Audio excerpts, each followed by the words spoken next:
இன்னைக்கு பொங்கல் ஸ்பெஷல் வந்திருக்கு. என்ன ஸ்பெஷல் வந்திருக்குன்னு பார்க்கலாமா? ஆஹா, அருமையான மசால் வடை வந்திருக்கு. 2 வடை வந்திருக்கு. இது என்னன்னு பார்த்தீங்கன்னா, ஆஹா, பருப்பு குழம்பு வந்திருக்கு. இன்னைக்கு பொங்கல் ஸ்பெஷல் பருப்பு குழம்பு. அதுல ஒரு 2 காஞ்ச மிளகா மிதக்கு. உன்னை ஓரம் வச்சுட்டு உருட்டி அடிக்கிறேன். அப்புறம் பார்த்தீங்கன்னா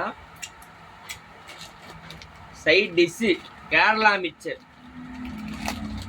முறுக்கா இருக்கும். இன்னைக்கு பருப்பு குழம்புக்கு வேற லெவல்ல இருக்கும். இதை சும்மா சைடு ஓரம் வச்சுட்டு ஒரு வேர்கல்ல உருண்டிச்சு அடுத்து வாயில போட்டுக்கலாம். அப்புறம் பார்த்தீங்கன்னா குட்டி முறுக்கு. இன்னைக்கு இதான் பொங்கல் ஸ்பெஷலு. மாப்பிள சும்மா பருப்பு குழம்பு சாப்பிட்டு கொழுக்கு முழுக்குன்னு இருக்கணும். இன்னைக்கு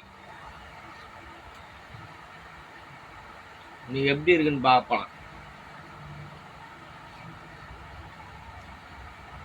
ஆஹா, அருமையான பருப்பு குழம்பு பொங்கல் ஸ்பெஷல் இன்னைக்கு.